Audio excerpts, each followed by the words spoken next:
सर्वशक्तिमान परमेश्वर के वचनों के पाठों का संग्रह है।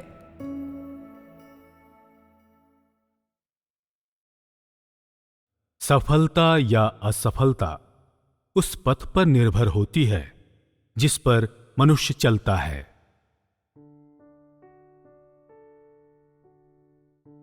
पतरस को व्यवहार एवं शुद्धिकरण के माध्यम से सिद्ध किया गया था। उसने कहा था, मुझे हर समय परमेश्वर की इच्छा को संतुष्ट करना होगा। वह सब जो मैं करता हूं उसमें मैं केवल परमेश्वर की इच्छा को संतुष्ट करने का प्रयास करता हूं, और चाहे मुझे ताड़ना मिले या मेरा न्याय किया जाए, मैं अभी भी ऐसा करके प्रसन्न हूं। पतरस ने अपना सब कुछ परमेश्वर को दे दिया एवं अपना काम, अपने वचन और संपूर्ण जीवन परमेश्वर के प्रेम के खातिर दे दिया।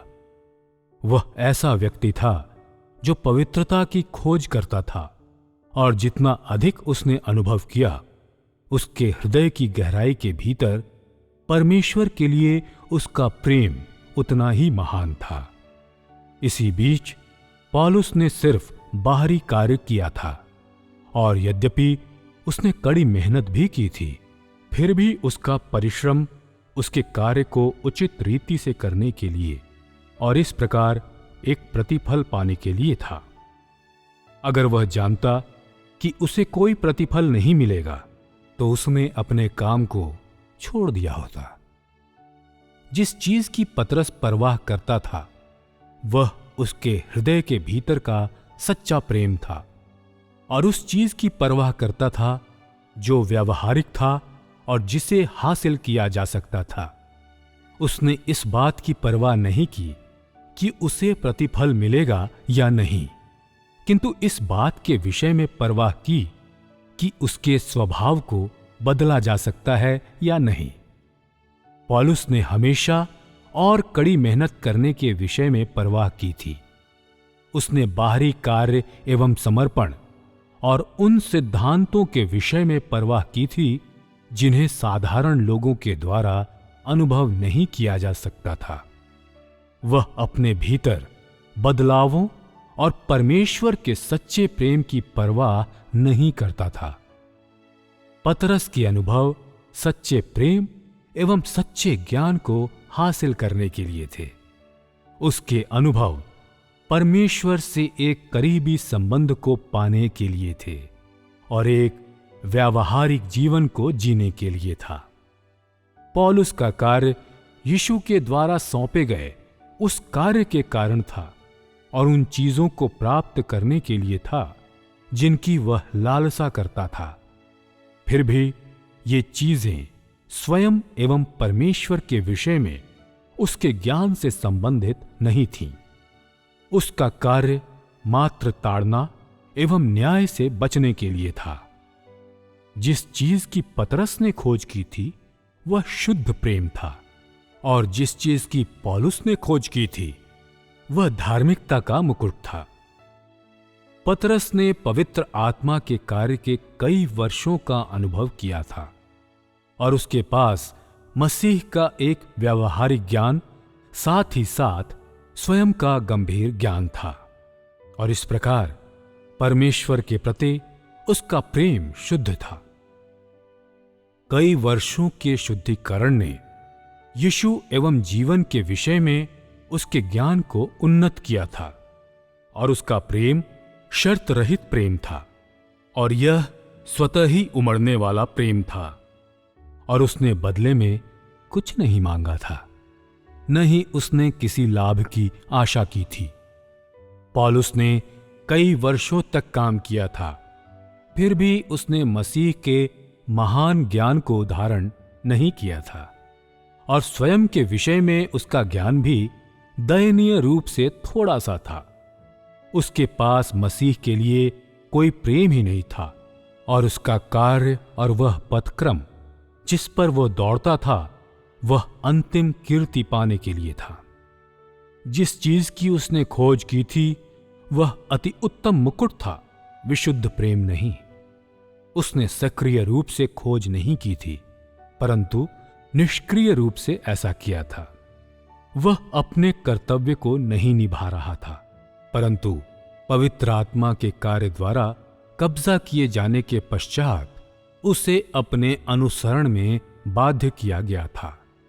और इस प्रकार उसका अनुसरण यह साबित नहीं करता है कि वह परमेश्वर का एक योग्य प्राणी था। वह पतरस था जो परमेश्वर का एक योग्य प्राणी था, जिसने अपने कर्तव्य को निभाया था। मनुष्य सोचता है कि वे सभी जो परमेश्वर के प्रति कोई योगदान देते हैं उन्हें प्रतिफल प्राप्त करना चाहिए, और यह कि योगदान जितना अधिक होगा उतना ही अधिक यह मान लिया जाता है कि उन्हें परमेश्वर का अनुग्रह प्राप्त होना चाहिए। मनुष्य के दृष्टिकोण का सार लेन देन संबंधी है, और वह परमेश्वर के एक प्राणी के रूप में सक्रियता से अपने दायित्व के निर्वहन का प्रयास नहीं करता है। परमेश्वर के लिए जितना अधिक लोग परमेश्वर के प्रेम और परमेश्वर के प्रति संपूर्ण आज्ञाकारिता की खोज करते हैं, जिसका अर्थ यह भी है कि परमेश्वर के एक प्राणी के रूप में अपने कर्तव्य को निभाना, उतना ही अधिक वे परमेश्वर की स्वीकृति को पाने के योग्य होते हैं। परमेश्वर का दृष्टिकोण यह मांग करता है कि मनुष्य अपने मूल कर्तव्य एवं हैसियत को पुनः प्राप्त करे। मनुष्य परमेश्वर का एक प्राणी है, और इस प्रकार परमेश्वर से कोई मांग करने के द्वारा मनुष्य को स्वयं का अतिक्रमण नहीं करना चाहिए, और परमेश्वर के एक प्राणी के रूप में अपने कर्तव्य को निभाने से अधिक और कुछ नहीं करना चाहिए। पतरस एवं पौलुस परमेश्वर के प्राणियों के रूप में अपने कर्तव्य को निभा सकते हैं या नहीं, इसके अनुसार उनकी नियति को मापा गया था, और उनके योगदान के आकार के अनुसार नहीं। जो कुछ उन्होंने शुरुआत से खोजा था उसके अनुसार उनकी नियति को निर्धारित किया गया था, इसके अनुसार नहीं कि उन्होंने कितना अधिक कार्य किया था या उनके विषय में अन्य लोगों के आकलन के अनुसार नहीं। और इस प्रकार परमेश्वर के एक प्राणी के रूप में अपने कर्तव्य को सक्रिय रूप से निभाना ही सफलता का पथ है। परमेश्वर के सच्चे प्रेम के पथ को खोजना ही सबसे सही पथ है। अपने पुराने स्वभाव में बदलावों और परमेश्वर के शुद्ध प्रेम की खोज करना ही सफलता का पथ है। सफलता के लिए ऐसा पथ ही मूल कर्तव्य की पुनः प्राप्ति का पथ है, साथ ही साथ परमेश्वर के किसी प्राणी का मूल रूप भी है। यह पुनः प्राप्ति का पथ है, और साथ ही यह शुरुआत से लेकर समाप्ति तक परमेश्वर के समस्त कार्य का लक्ष्य भी है।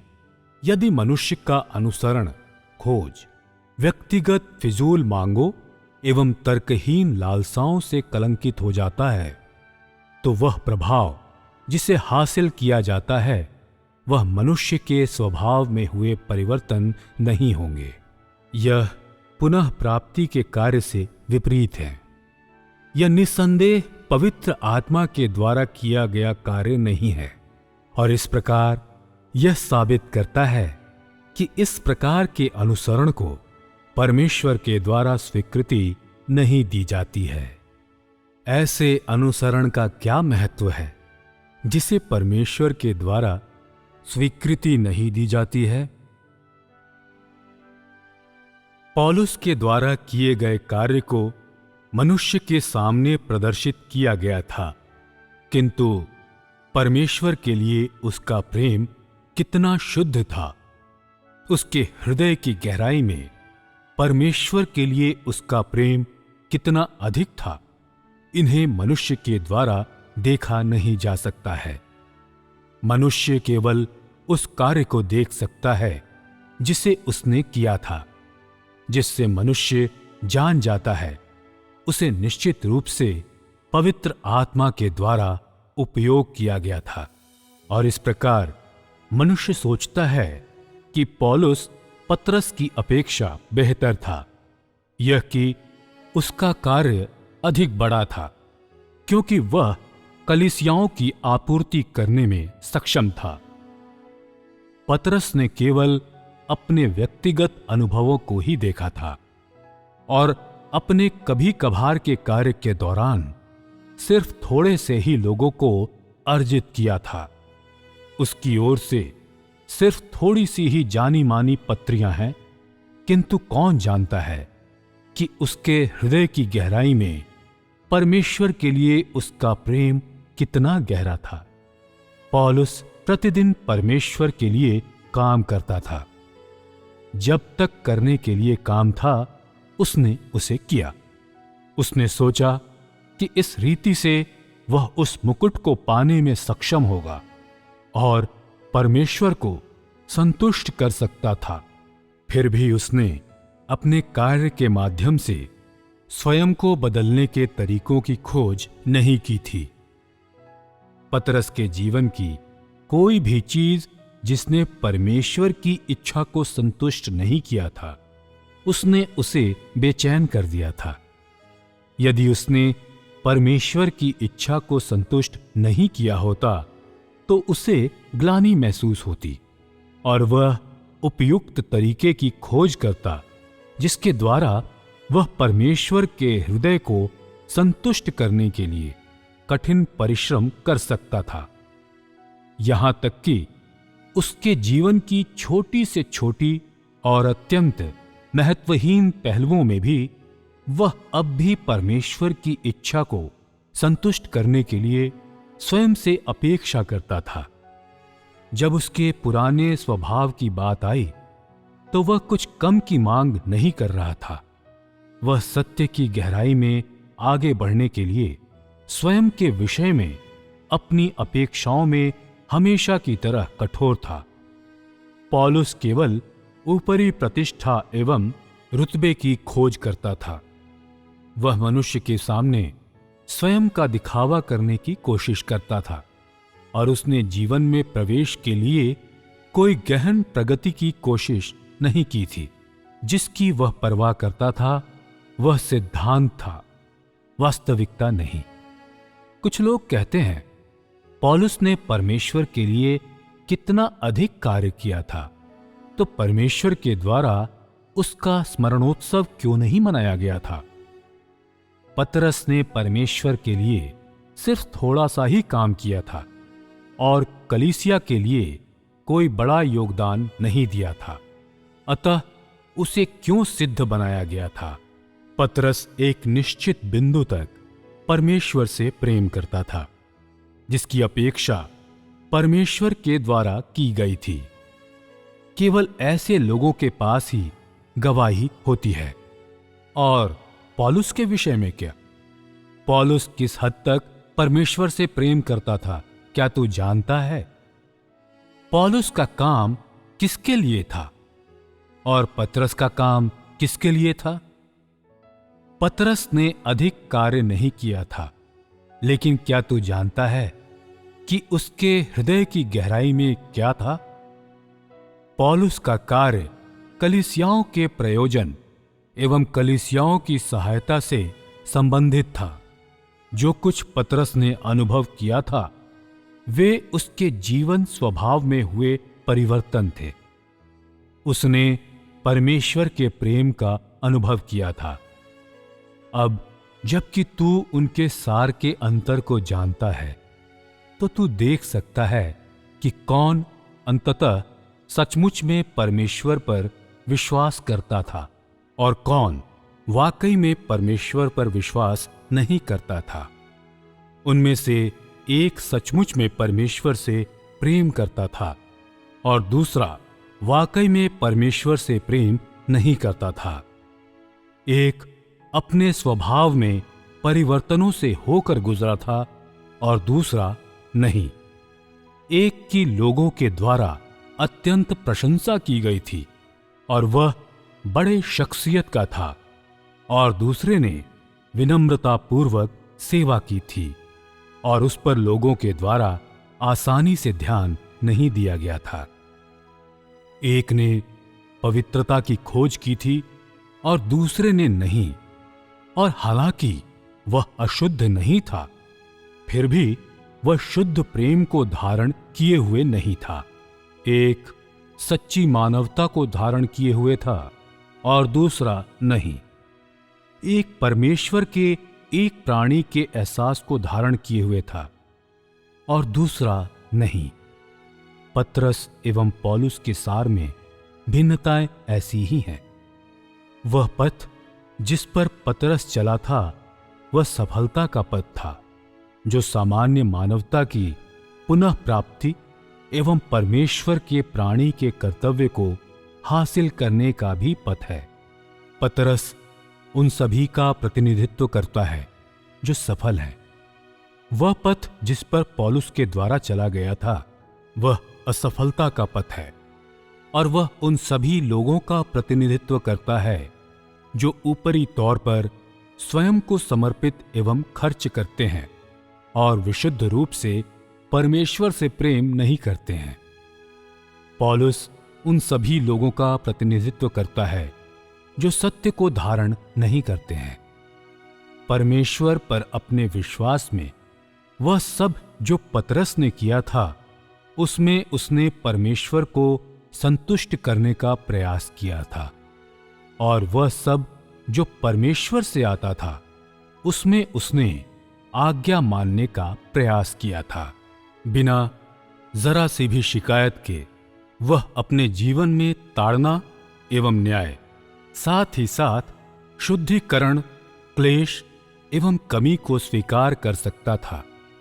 उसमें से कुछ भी परमेश्वर के प्रति उसके प्रेम को पलट नहीं सकता था। क्या यह परमेश्वर का चरम प्रेम नहीं है? क्या यह परमेश्वर के एक प्राणी के कर्तव्य की परिपूर्णता नहीं है? ताड़ना, न्याय, क्लेश, तू मृत्यु तक आज्ञाकारिता हासिल करने में सक्षम है, और यह वह चीज है जिसे परमेश्वर के एक प्राणी के द्वारा हासिल किया जाना चाहिए। यह परमेश्वर के प्रेम की पवित्रता है। यदि मनुष्य इतना कुछ हासिल कर सकता है तो वह परमेश्वर का एक योग्य प्राणी है, तथा ऐसा और कुछ नहीं है जो सृष्टिकर्ता की इच्छा को बेहतर ढंग से संतुष्ट कर सकता है। कल्पना कर कि तू परमेश्वर के लिए काम कर सकता है, फिर भी तू परमेश्वर की आज्ञा नहीं मानता है और सचमुच में परमेश्वर से प्रेम करने में असमर्थ है। इस रीति से तूने न केवल परमेश्वर के एक प्राणी के अपने कर्तव्य को नहीं निभाया होगा, बल्कि तू परमेश्वर के द्वारा निंदित भी किया जाएगा, क्योंकि तू ऐसा व्यक्ति है जो सत्य को धारण नहीं करता है, जो परमेश्वर की आज्ञा का पालन करने में असमर्थ है और जो परमेश्वर के प्रति अनाज्ञाकारी है। तू केवल परमेश्वर के लिए कार्य करने के विषय में परवाह करता है और सत्य को अभ्यास में लाने या स्वयं को जानने के विषय में कोई परवाह नहीं करता है। तू सृष्टिकर्ता को समझता एवं जानता नहीं है और सृष्टिकर्ता के प्रेम या उसकी आज्ञा का पालन नहीं करता है। तू ऐसा व्यक्ति है जो सहज रूप से परमेश्वर के प्रति अनाज्ञाकारी है, और इस प्रकार ऐसे लोग सृष्टिकर्ता के लिए प्रिय नहीं हैं।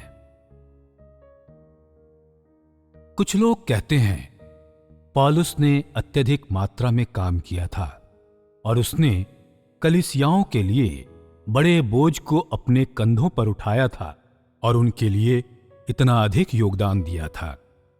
पौलुस की 13 पत्रियों ने 2000 वर्षों के अनुग्रह के युग को बनाए रखा था, और वे मात्र चारों सुसमाचारों के बाद दूसरे नंबर पर आते हैं। कौन उसके साथ तुलना कर सकता है?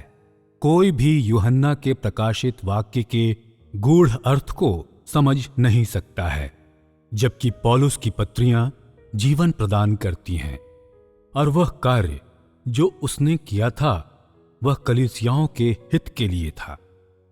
और कौन ऐसी चीजों को हासिल कर सकता था? और पतरस ने क्या काम किया था?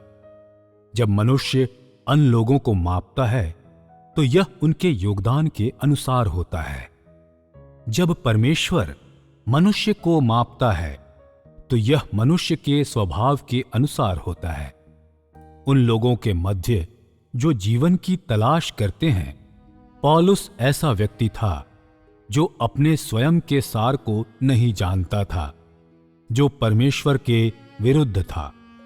और इस प्रकार वह ऐसा व्यक्ति था जो विस्तृत अनुभवों से होकर गुजरा था, और ऐसा व्यक्ति था जो सत्य को अभ्यास में नहीं लाया था। पतरस अलग था। वह परमेश्वर के एक जीव के रूप में अपनी अपूर्णताओं, कमजोरियों एवं अपने भ्रष्ट स्वभाव को जानता था, और इस प्रकार उसके पास अभ्यास का एक मार्ग था कि उसके माध्यम से अपने स्वभाव को बदल दे।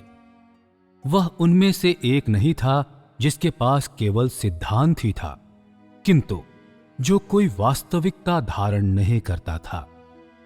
ऐसे लोग जो परिवर्तित होते हैं वे नए लोग हैं जिन्हें बचाया गया है। वे ऐसे लोग हैं जो सत्य का अनुसरण करने के योग्य थे। ऐसे लोग जो नहीं बदलते हैं वे उनसे संबंधित हैं जो स्वाभाविक रूप से गुजरे जमाने की बेकार चीजें हैं। वे ऐसे लोग हैं जिन्हें बचाया नहीं गया है, अर्थात ऐसे लोग जिनसे परमेश्वर के द्वारा घृणा की गई है और जिन्हें ठुकरा दिया गया है। इससे कोई फर्क नहीं पड़ता है कि उनका कार्य कितना महान है, क्योंकि परमेश्वर के द्वारा उनका स्मरणोत्सव नहीं मनाया जाएगा। जब तू इसकी तुलना अपने स्वयं के अनुसरण से करता है तो तू अंततः पतरस या पौलुस के समान उसी किस्म का व्यक्ति है या नहीं, यह स्वतः ही प्रमाणित होना चाहिए। यदि जो कुछ तू खोजता है उसमें अभी भी कोई सच्चाई नहीं है, और यदि तू आज भी पौलुस के समान अभिमानी एवं गुस्ताख है और अभी भी उसके समान चतुराई से बोलते हुए स्वयं की ख्याति को बढ़ाने वाला व्यक्ति है, तो तू बिना किसी संदेह के एक पतित व्यक्ति है जो असफल हो जाता है। यदि तू पतरस के समान ही कोशिश करता है, यदि तू अभ्यास एवं सच्चे बदलावों की कोशिश करता है और अभिमानी या हठी नहीं है, किंतु अपने कर्तव्य को निभाने का प्रयास करता है, तो तू परमेश्वर का ऐसा प्राणी होगा जो विजय हासिल कर सकता है। पौलुस अपने स्वयं के सार एवं भ्रष्टता को नहीं जानता था, और वह अपने स्वयं की अनाज्ञाकारिता को तो बिल्कुल भी नहीं जानता था। उसने कभी मसीह के विषय में अपनी निंदनीय अवज्ञा का उल्लेख नहीं किया था, न ही वह बहुत अधिक खेदपूर्ण था। उसने केवल एक संक्षिप्त व्याख्या प्रस्तुत की थी, और अपने हृदय की गहराई में वह परमेश्वर के प्रति पूर्ण रूप से समर्पित नहीं था। हालांकि वह दमिश्क के मार्ग में गिर गया था, फिर भी उसने अपने भीतर गहराई से झांक कर नहीं देखा था। वह महज लगातार काम करके संतुष्ट था, और उसने अपने आप को जानने और अपने पुराने स्वभाव को बदलने को महत्वपूर्ण विषय नहीं माना था।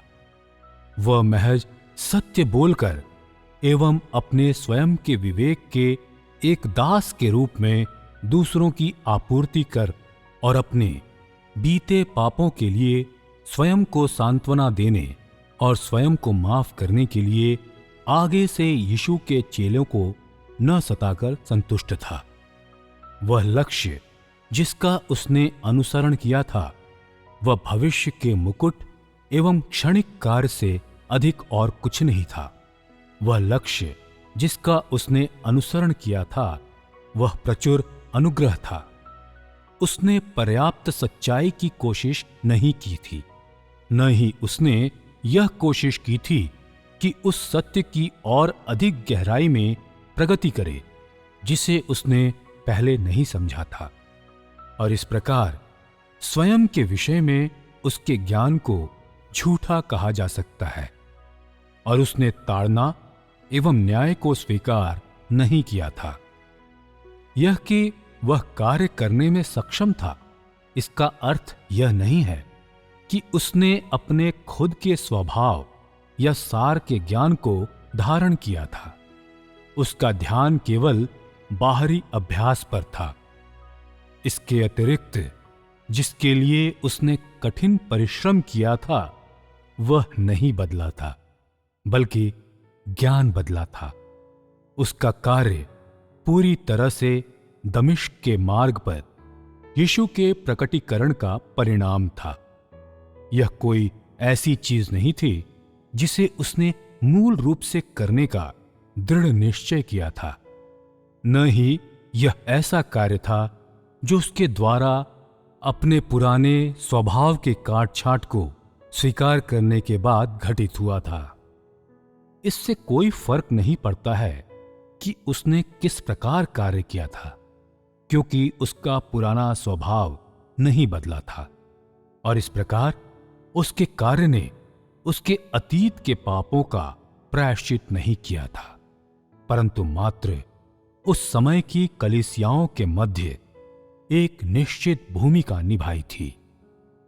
क्योंकि ऐसा ही कोई व्यक्ति जिसका पुराना स्वभाव नहीं बदला था, कहने का तात्पर्य है जिसने उद्धार प्राप्त नहीं किया था तथा सत्य से और भी अधिक विहीन था, वह उन लोगों में से एक बनने में बिल्कुल असमर्थ था जिन्हें प्रभु यीशु के द्वारा स्वीकार किया गया था।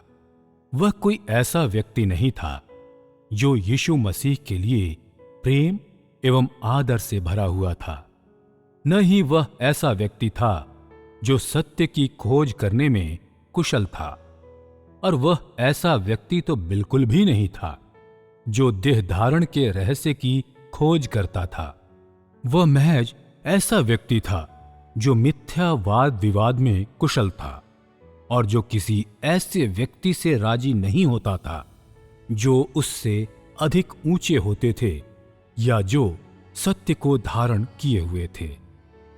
वह ऐसे लोगों या सच्चाइयों से ईर्ष्या करता था जो उसके विपरीत होती थी या उसके प्रति शत्रुता में होती थी।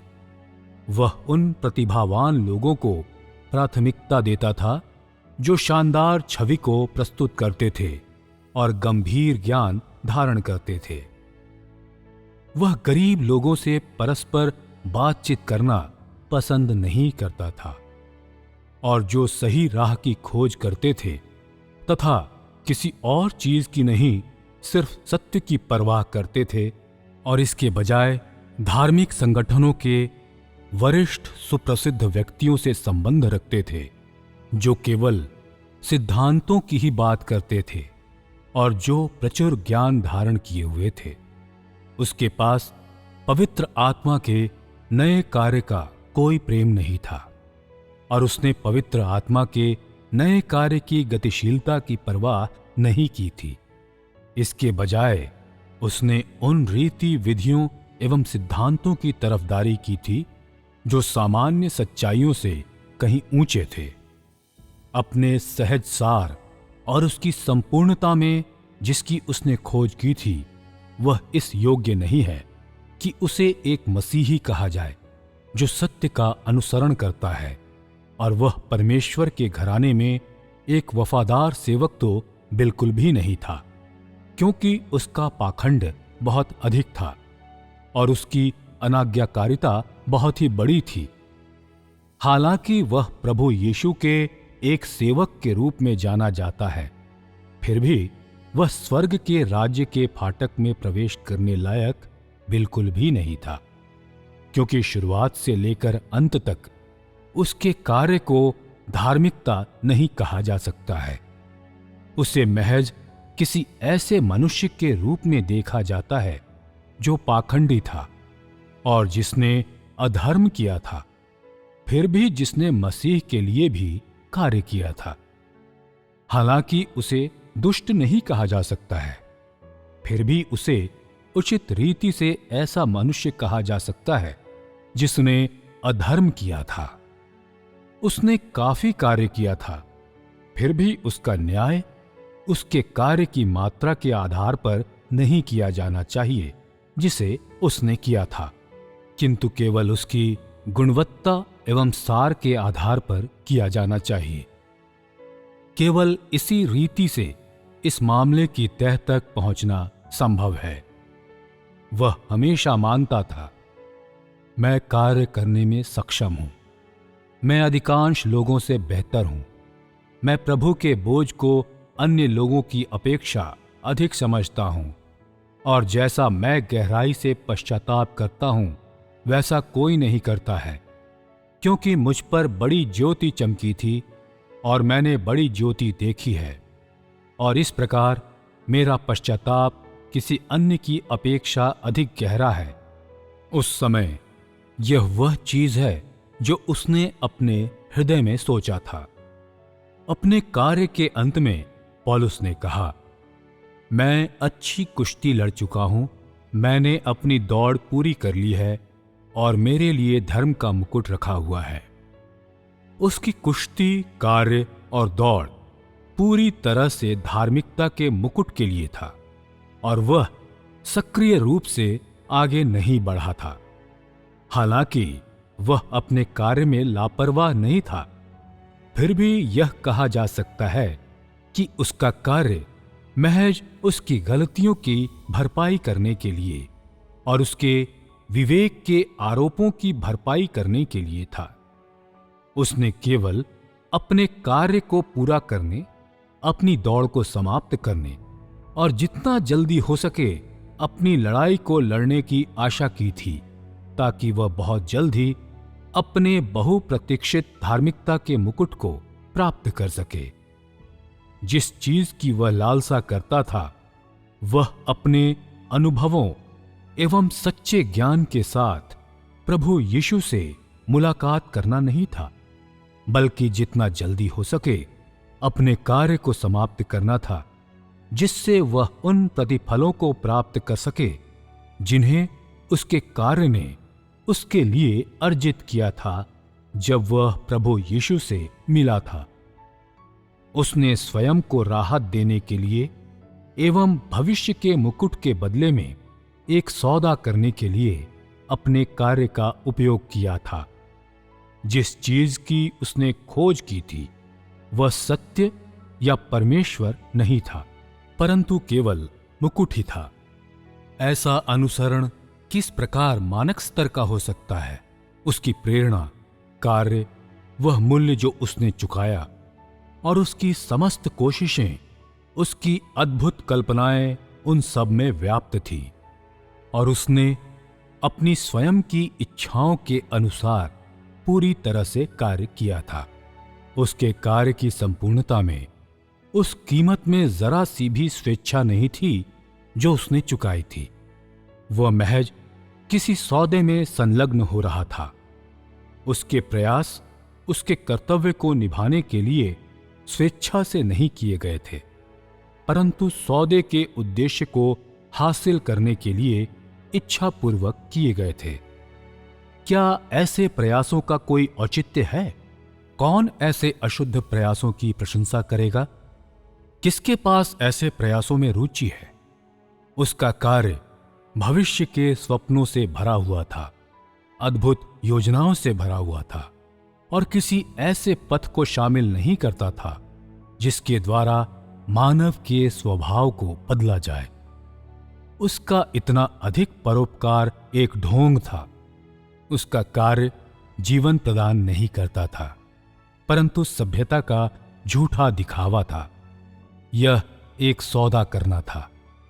ऐसा कार्य किस प्रकार अपने मूल कर्तव्य की पुनः प्राप्ति के पथ पर मनुष्य की अगुवाई कर सकता है।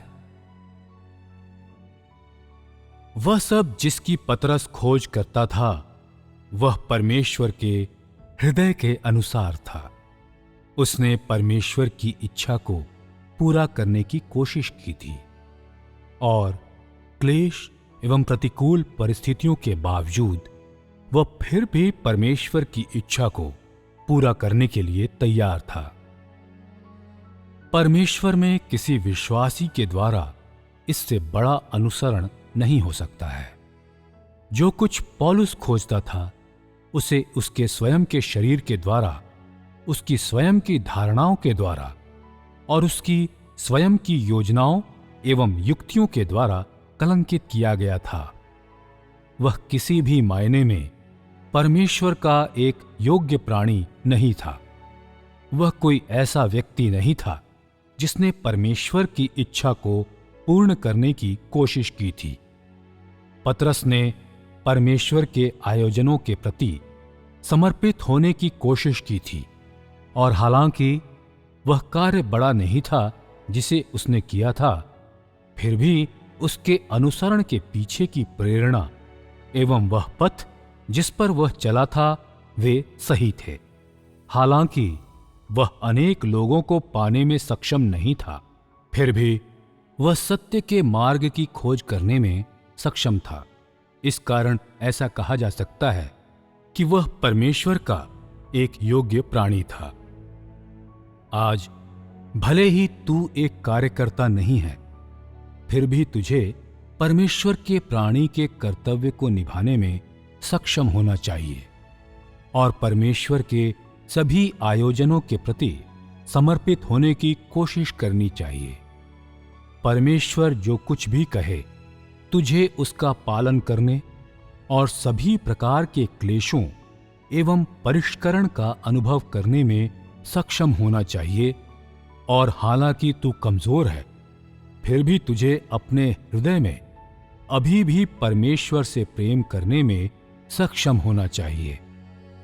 ऐसे लोग जो अपने स्वयं के जीवन की जिम्मेदारी लेते हैं, वे परमेश्वर के प्राणी के कर्तव्य को निभाने के लिए तैयार हैं और अनुसरण के प्रति ऐसे लोगों का दृष्टिकोण ही सही दृष्टिकोण है। ये ऐसे लोग हैं जिनकी परमेश्वर को जरूरत है।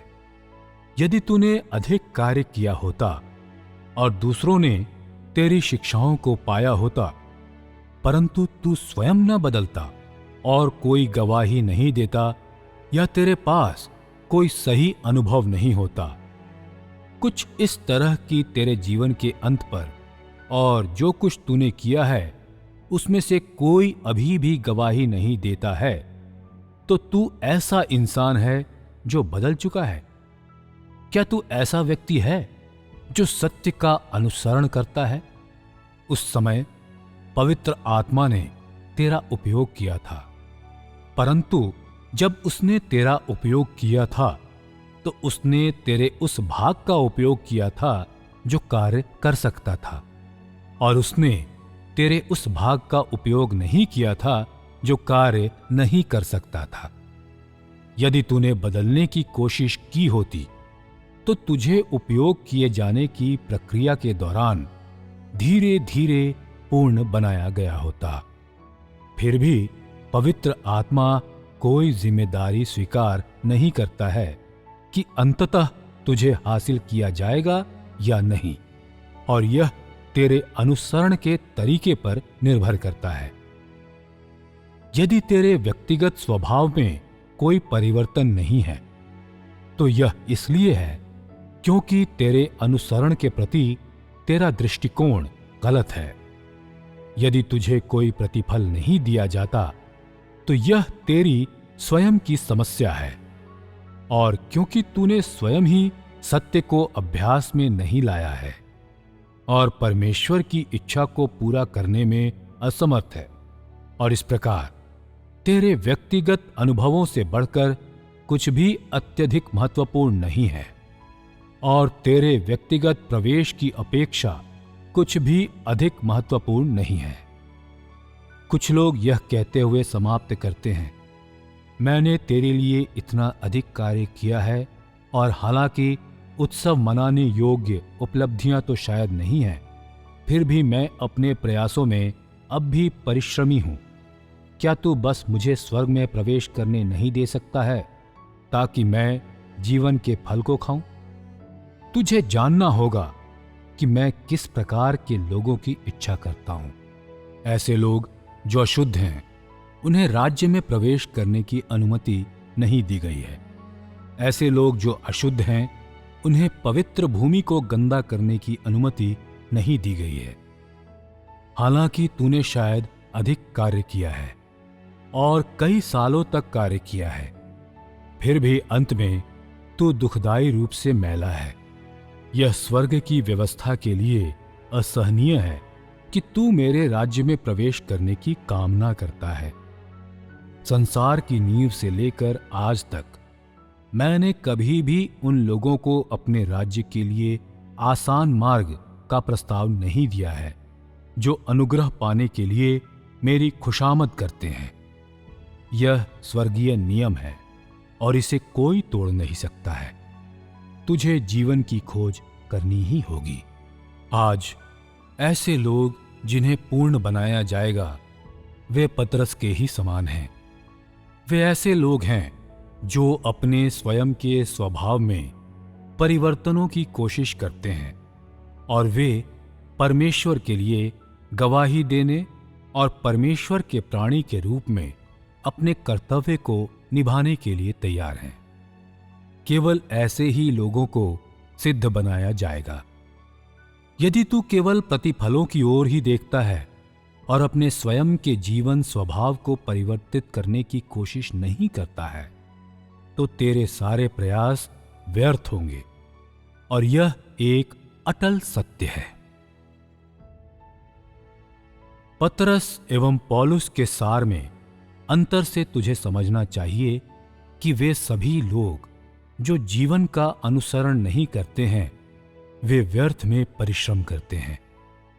तू परमेश्वर में विश्वास करता है और परमेश्वर का अनुसरण करता है, और इस प्रकार तुझे अपने हृदय में परमेश्वर से प्रेम करना होगा। तुझे अपने भ्रष्ट स्वभाव को दूर फेंकना होगा। परमेश्वर की इच्छा को पूरा करने का प्रयास करना होगा और परमेश्वर के एक प्राणी के कर्तव्य को निभाना होगा।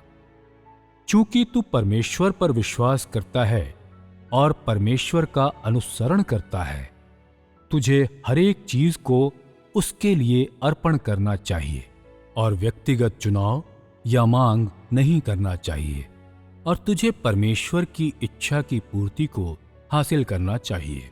क्योंकि तुझे सृजा गया था, तो तुझे उस प्रभु की आज्ञा का पालन करना चाहिए जिसने तुझे सृजा था, क्योंकि तू सहज रूप से स्वयं के ऊपर प्रभुता नहीं रखता है और तेरे पास अपनी नियति को नियंत्रित करने की योग्यता नहीं है।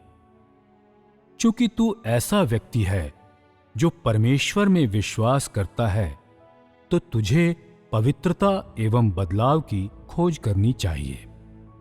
चूंकि तू परमेश्वर का एक प्राणी है, तो तुझे अपने कर्तव्य से चिपके रहना चाहिए और अपने स्थान को बनाए रखना चाहिए, और तुझे अपने कर्तव्य का अतिक्रमण नहीं करना होगा।